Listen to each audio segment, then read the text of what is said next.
Si l'on modifiait les lois de la physique, même d'une infime fraction de %, les étoiles ne se formeraient jamais, les atomes deviendraient instables, la vie serait impossible, la chimie s'effondrerait, la complexité disparaîtrait, l'univers serait stérile, mort, vide, et pourtant, d'une manière ou d'une autre, l'univers fonctionne parfaitement. Les constantes sont définies avec une précision extraordinaire. La gravité possède exactement la force adéquate. L'électromagnétisme s'équilibre parfaitement. Les forces nucléaires sont réglées avec une précision extrême, ce qui rend possible tout ce que nous voyons, tout ce qui existe. La question est donc inévitable. L'univers a-t-il été conçu?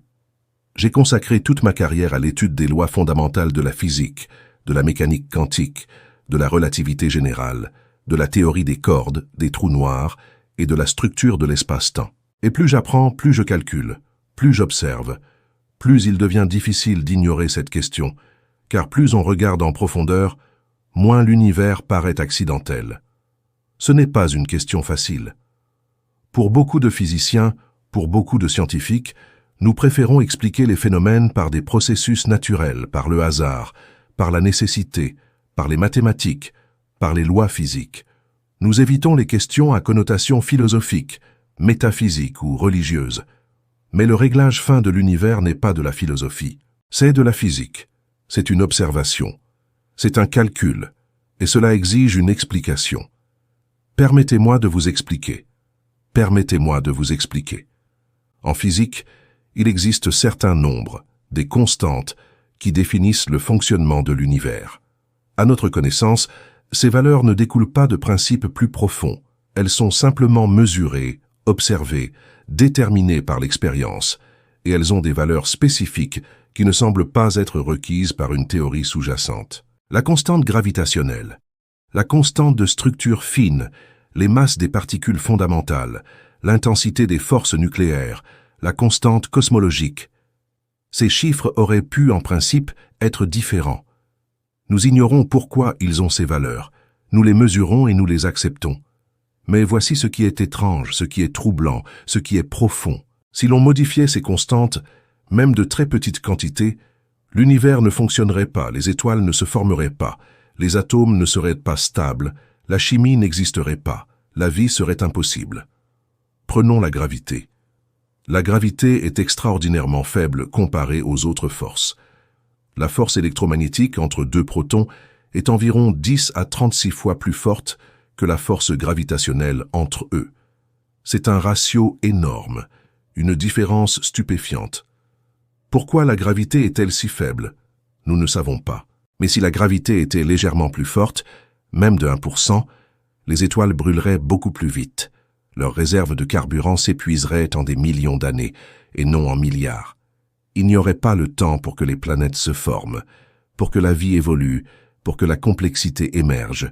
L'univers s'épuiserait avant que quoi que ce soit d'intéressant puisse se produire. Et si la gravité était légèrement plus faible d'une valeur similaire, les étoiles pourraient ne jamais s'allumer, ne jamais atteindre les températures et les pressions nécessaires à la fusion nucléaire. L'univers serait froid, sombre, rempli de gaz diffus qui ne s'effondrerait jamais en rien. La plage dans laquelle la gravité permet aux étoiles d'exister est étroite, incroyablement étroite, et nous existons à l'intérieur de cette plage. Ou prenons l'exemple de l'interaction nucléaire forte. C'est cette force qui lie les quarks en protons et en neutrons, et qui lie les protons et les neutrons en noyaux atomiques.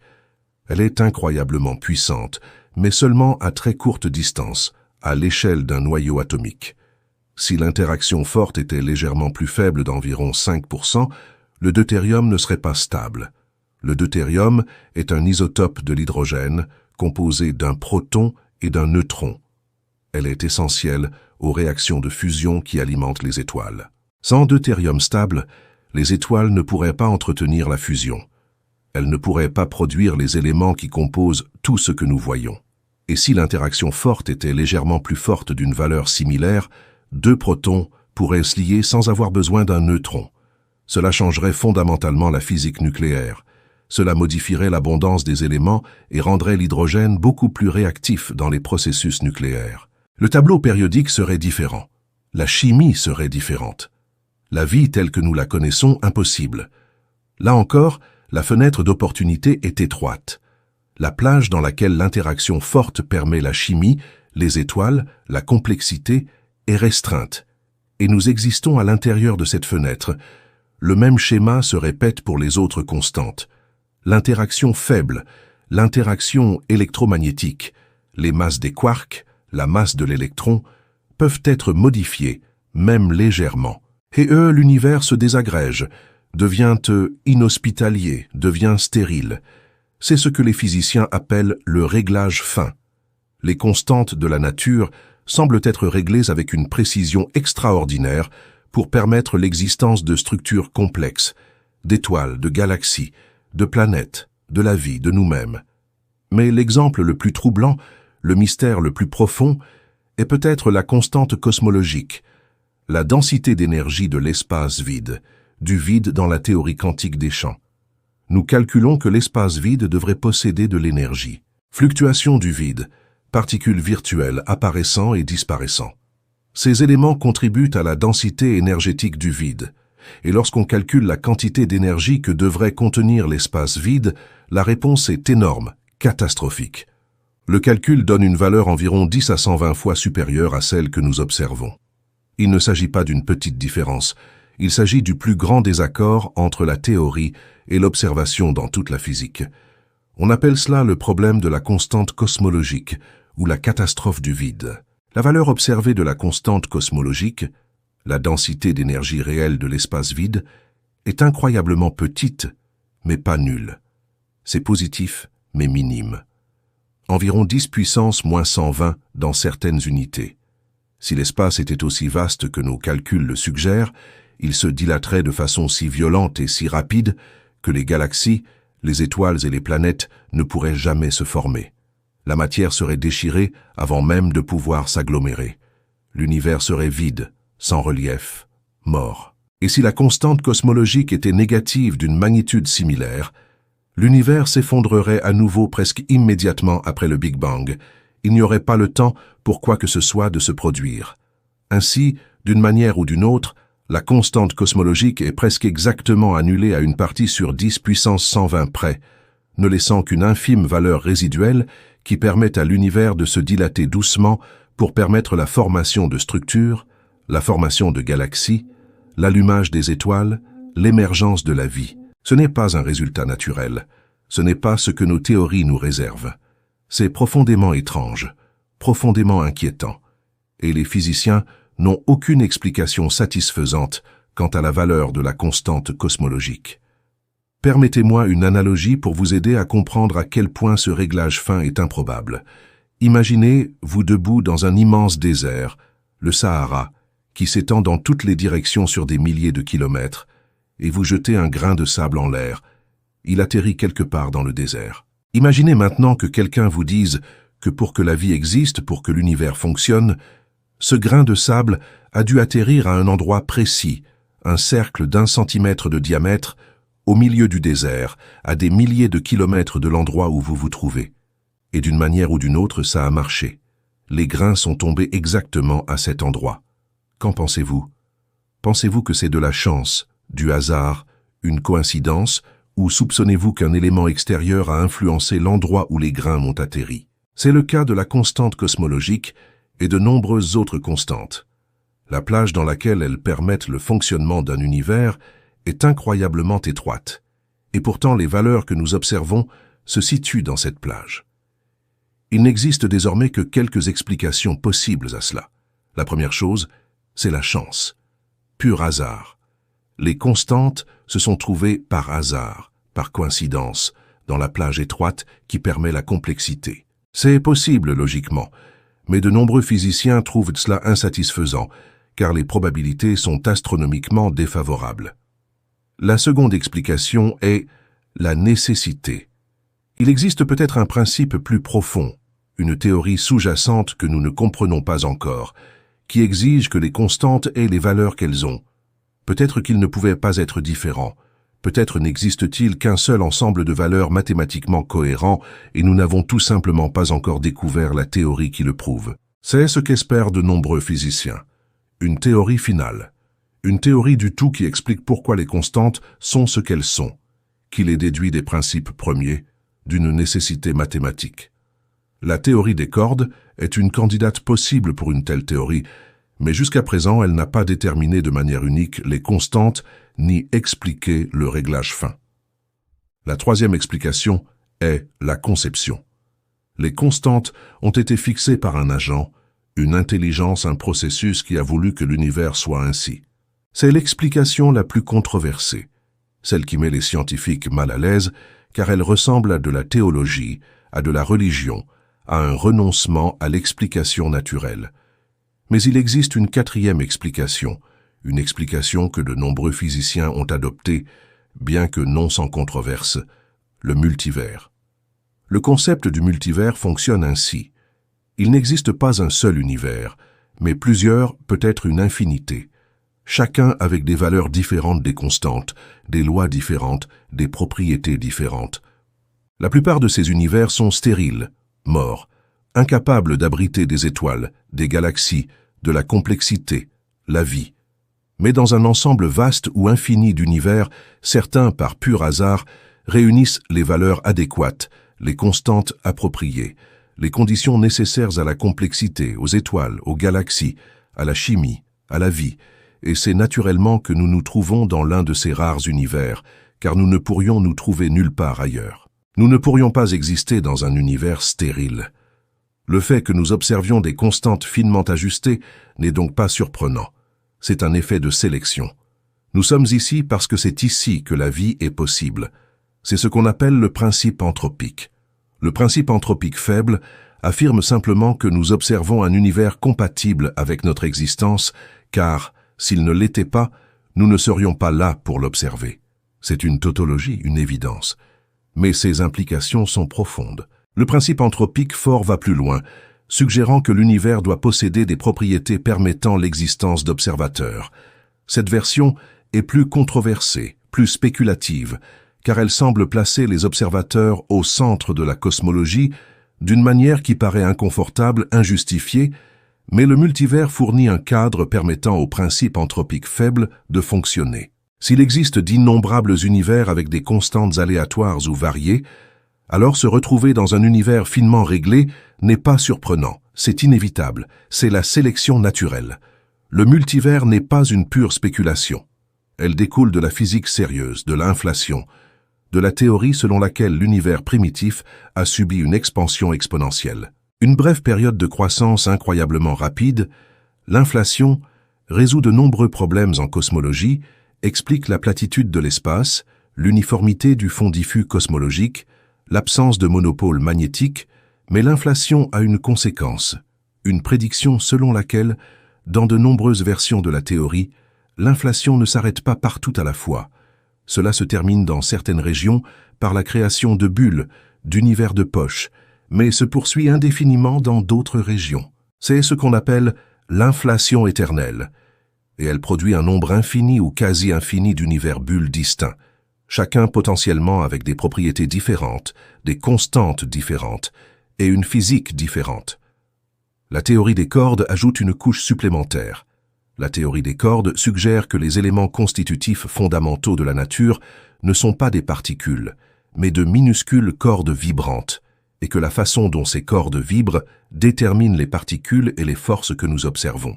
Mais la théorie des cordes prédit également des dimensions supplémentaires au-delà des 3 dimensions d'espace et de celles de temps que nous percevons.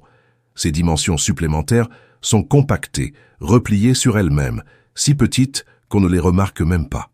Mais la géométrie de la compaction de ces dimensions supplémentaires peut varier. Il existe de nombreuses géométries possibles, de nombreuses configurations possibles, peut-être de 10 à 500 ou plus. On appelle cela le paysage de cordes. Chaque configuration correspond à des lois physiques effectives différentes, à des constantes différentes, à des masses de particules différentes et à des forces différentes.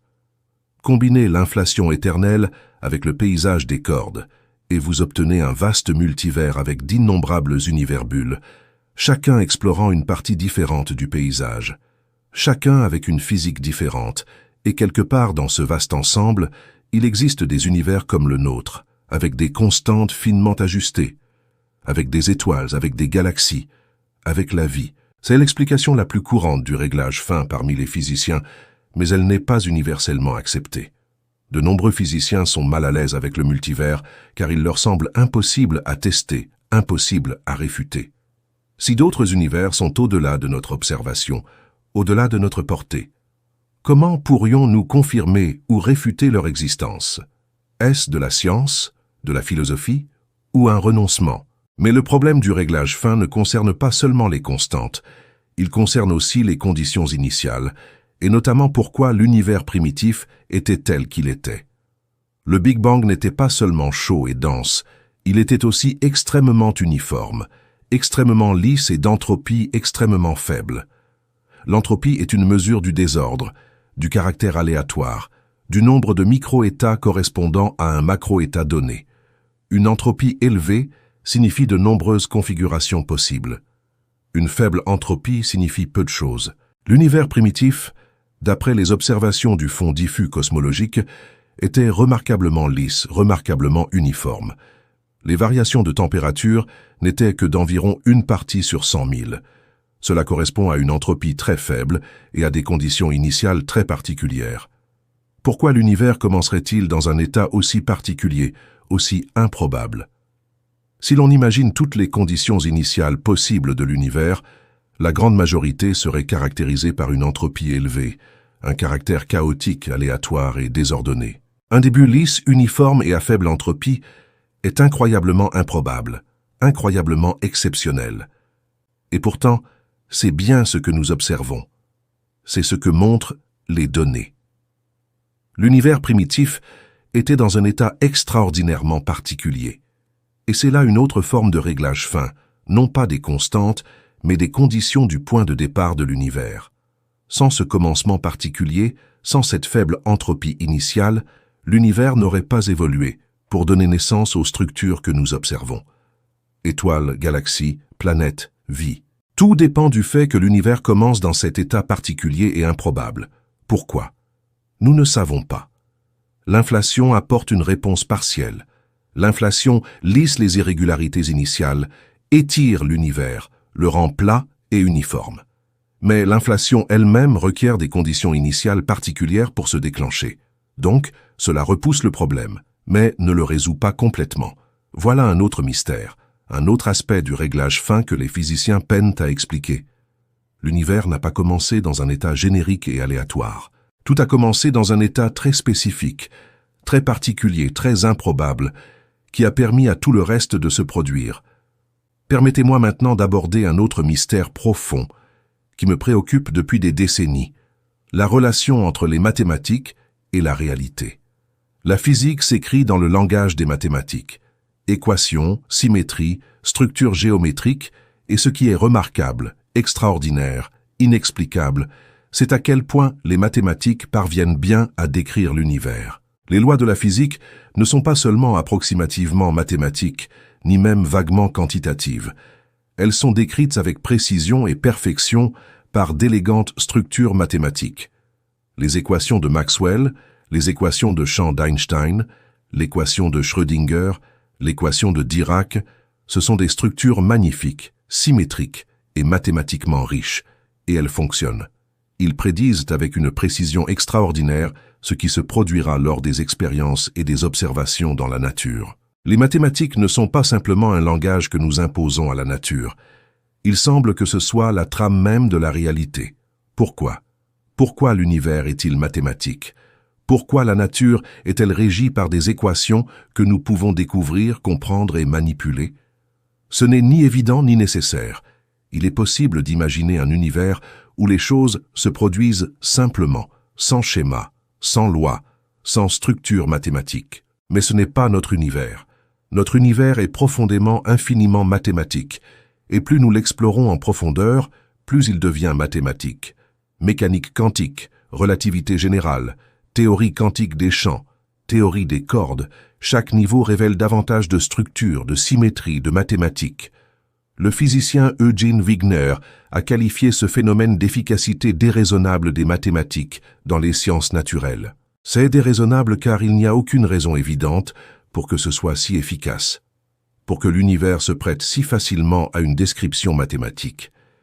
Et pourtant c'est le cas. Non seulement pouvons-nous décrire l'univers mathématiquement, mais nous pouvons aussi prédire ce que nous n'avons jamais vu, calculer ce qui se produira dans des conditions que nous n'avons jamais explorées. Et lorsque nous observons ou expérimentons enfin, la nature confirme les mathématiques à maintes reprises. C'est extraordinaire, c'est mystérieux. Cela suggère que les mathématiques ne sont pas une invention humaine, mais la découverte que les structures mathématiques existent en un sens indépendamment, et que l'univers les reflète ou est construit à partir d'elles. Permettez-moi de vous donner un exemple de ce lien profond entre les mathématiques et la physique. Dans les années 1920, Paul Dirac tentait de concilier la mécanique quantique et la relativité restreinte. Il voulait une équation pour l'électron qui soit cohérente avec les deux théories. Il joua avec les mathématiques, avec les symétries, avec les structures algébriques, et il découvrit une équation, l'équation de Dirac, élégante, belle, mathématiquement cohérente, mais son équation avait un problème. Elle prédisait non seulement l'existence d'électrons, mais aussi d'une autre particule de même masse, mais de charge opposée, une antiparticule, un positron, à une époque où personne n'avait encore observé de positron. La prédiction reposait exclusivement sur les mathématiques, sur la structure de l'équation. Quelques années plus tard, des positrons furent découverts dans les rayons cosmiques, exactement comme le prévoyait l'équation de Dirac. Les mathématiques avaient révélé l'existence d'une nouvelle particule avant même que quiconque ne l'ait vue. Voilà la puissance des mathématiques. En physique, elle ne se contente pas de décrire ce que nous savons. Elle prédit ce que nous ignorons. Cela se produit sans cesse. La relativité générale a prédit l'existence des trous noirs avant même que quiconque y croie, a prédit les ondes gravitationnelles et l'expansion de l'univers. Tout cela découle des mathématiques, des équations d'Einstein. La mécanique quantique a prédit l'intrication quantique, l'effet tunnel quantique, la dualité onde-corpuscule, autant de phénomènes qui semblaient absurdes au départ, mais qui se sont avérés vrais, vérifiés par l'expérience. Les mathématiques semblent savoir des choses que nous ignorons. Ils nous guident vers des découvertes, des prédictions, des vérités sur la nature que nous n'aurions jamais devinées sans lui. Pourquoi? Pourquoi l'univers se laisse-t-il décrire, prédire, comprendre par les mathématiques?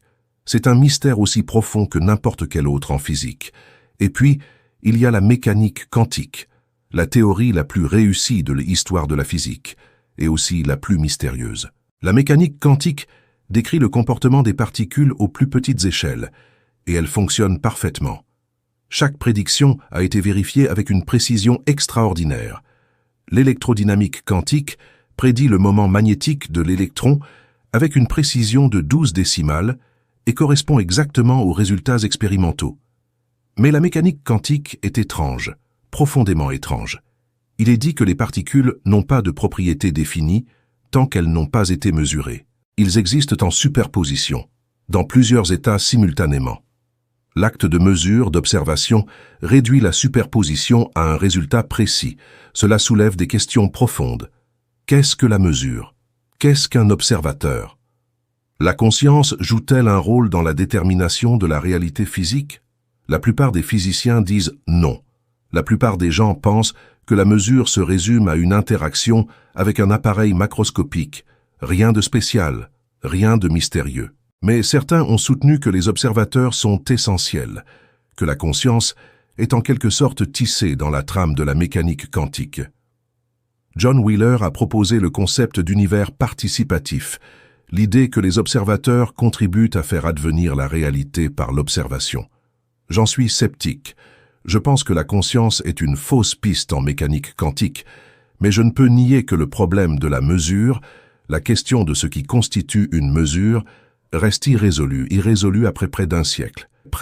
Et il y a quelque chose de profondément étrange dans un univers où la réalité semble probabiliste, indéterminée jusqu'à ce qu'elle soit mesurée, où les particules peuvent être à deux endroits à la fois, où l'intrication relie instantanément des particules distantes, où l'acte de regarder modifie ce que l'on voit. Ce n'est pas l'univers de la physique classique, du déterminisme, de la prévisibilité mécanique. Il s'agit d'un univers où la réalité est fondamentalement probabiliste, fondamentalement étrange, et pourtant aussi structurée, régie par des lois, descriptibles par les mathématiques. Un autre mystère sur lequel j'ai beaucoup travaillé est le paradoxe de l'information des trous noirs et le principe holographique. Les trous noirs sont des régions de l'espace-temps où la gravité est si forte que rien ne peut s'en échapper, pas même la lumière. Lorsque de la matière tombe dans un trou noir, elle semble perdue à jamais. Les informations concernant ce qui est tombé semblent avoir été détruites, mais la mécanique quantique affirme que l'information ne peut être détruite, elle doit être conservée. Cela crée un paradoxe, une contradiction entre la relativité générale et la mécanique quantique. Stephen Hawking a démontré que les trous noirs émettent un rayonnement, le rayonnement de Hawking, et finissent par s'évaporer complètement. Mais ce rayonnement semble être thermique, aléatoire, et ne véhicule aucune information sur ce qui y est tombé. Alors, où est passée l'information? A-t-il été détruit? Si tel est le cas, la mécanique quantique est violée. Sinon, où est-il? Ce paradoxe m'a conduit, ainsi que d'autres, à développer le principe holographique. L'idée que l'information contenue dans un trou noir n'est pas stockée dans son volume, mais à sa surface, sur l'horizon des événements. Comme un hologramme, où des informations tridimensionnelles sont encodées en 2 dimensions. Ce principe a des implications profondes. Cela suggère que notre univers, cet espace tridimensionnel, pourrait lui-même être un hologramme, que les degrés de liberté fondamentaux, les unités de base de la réalité, se situent sur une frontière, une surface. Et ce que nous percevons comme un espace tridimensionnel est une projection et une émergence de cette structure bidimensionnelle.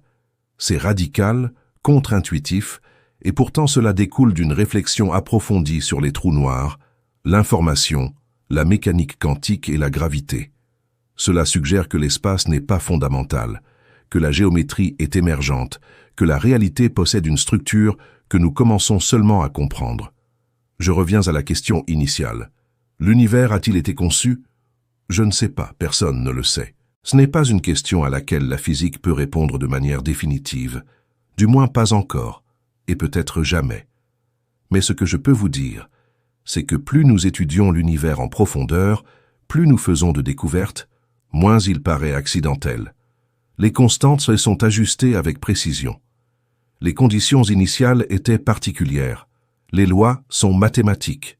L'univers permet la complexité, permet la structure, permet la vie, permet la conscience, permet que nous le comprenions. Rien de tout cela n'est nécessaire. Rien de tout cela n'est évident. Tout aurait pu être différent et pourtant ça ne l'est pas. L'univers fonctionne, et il fonctionne à merveille. Cela signifie-t-il design? Pas nécessairement. Le multivers offre une explication sans dessein, sans intention, sans but. Il existe d'innombrables univers. Nous avons la chance d'être dans un cas qui fonctionne. La sélection, et non la conception, mais le multivers lui-même soulève des questions. Pourquoi un multivers existe-t-il? Pourquoi l'inflation éternelle? Pourquoi ce paysage de cordes? Pourquoi quoi que ce soit? Nous avons repoussé le mystère, mais nous ne l'avons pas éliminé. Et même si le multivers est réel, même si le réglage fin s'explique par la sélection naturelle, il subsiste des mystères plus profonds. Pourquoi l'univers est-il mathématique? Pourquoi la mécanique quantique fonctionne-t-elle? Pourquoi l'espace émerge-t-il de l'information? Pourquoi l'univers peut-il être compris? Ces questions restent sans réponse. Certains physiciens pensent que nous finirons par trouver une théorie finale, une théorie du tout, qui explique tout cela, qui dérive les constantes à partir des principes fondamentaux. Cela explique pourquoi l'univers est tel qu'il est, par nécessité, par inévitabilité mathématique. La théorie des cordes est une candidate, la gravité quantique à boucle en est une autre. D'autres approches existent, peut-être que l'une d'entre elles réussira, peut-être. Nous découvrirons que l'univers ne pouvait pas être différent, qu'il n'existe qu'une seule façon mathématiquement cohérente pour la réalité d'être, si cela se produit. Si nous découvrons une telle théorie, répondra-t-elle à la question de la conception? Je n'en suis pas sûr, car même une théorie définitive soulèverait des questions. Pourquoi cette théorie? Pourquoi ces structures mathématiques? Pourquoi la réalité serait-elle régie par les mathématiques? Ce sont peut-être des questions auxquelles la physique ne peut répondre, des questions qui relèvent d'un domaine autre que celui de la science, de la philosophie, de la métaphysique, du royaume de l'émerveillement et du mystère. Mais la science peut circonscrire les questions, clarifier ce qui nécessite une explication, nous montrer ce qui est étrange, remarquable, inattendu dans l'univers. Et ce que nous avons appris, c'est que l'univers n'est pas ce à quoi nous nous attendions. Ce n'est ni générique, ni aléatoire, ni chaotique, c'est structuré, mathématique, finement réglé, particulier à bien des égards qui exigent des explications. Je terminerai par une réflexion sur la nature de la compréhension. Lorsque j'ai commencé à étudier la physique, je pensais que son but était d'expliquer l'univers, de réduire les mystères à des lois, de remplacer l'émerveillement par la connaissance, et d'une certaine manière, c'est ce que fait la physique. Nous expliquons la foudre par l'électricité, le mouvement des planètes par la gravité, et la durée du jour par la fusion nucléaire. Mais plus j'approfondissais mes connaissances, plus j'apprenais et plus je me rendais compte que l'explication n'élimine pas le mystère. Cela le transforme, cela l'approfondit, cela révèle de nouvelles strates d'étrangeté, de nouvelles questions, de nouvelles énigmes. Nous avons expliqué l'atome pour finalement découvrir la mécanique quantique, qui est plus mystérieuse que tout ce qui l'a précédé. Nous avons expliqué la gravité par la relativité générale pour finalement découvrir les trous noirs, les singularités, le Big Bang, des mystères qui remettent en question notre compréhension de l'espace et du temps. Chaque réponse soulève de nouvelles questions. Chaque solution révèle de nouveaux problèmes. Ce n'est pas frustrant, c'est magnifique. Cela signifie que l'univers est inépuisable, qu'il y a toujours plus à apprendre, plus à découvrir, plus à s'émerveiller. Et le mystère le plus profond de tous n'est peut-être pas de savoir si l'univers a été conçu, mais pourquoi il est possible de le comprendre. Comment se fait-il que nous, êtres fragiles et éphémères, faits d'atomes, assemblés par l'évolution sur une petite planète autour d'une étoile ordinaire, puissions découvrir les lois qui régissent les trous noirs, qui décrivent le Big Bang, qui prédisent le comportement de particules que nous n'avons jamais vues? Pourquoi la réalité est-elle compréhensible? Pourquoi les mathématiques fonctionnent-elles? Comment pouvons-nous le savoir? C'est peut-être là la plus grande énigme, la question la plus profonde et la plus négligée. Nous tenons pour acquis que l'univers est cohérent, qu'il obéit à des lois que nous pouvons découvrir. Mais cela n'est ni évident, ni nécessaire, ni garanti. Et pourtant, c'est vrai, l'univers peut être compris, et le fait qu'il le puisse est aussi mystérieux que tout ce que la physique a découvert. L'univers a-t-il été conçu? Peut-être pas. Mais une chose est sûre, plus on regarde la réalité en profondeur, plus il devient difficile d'y croire.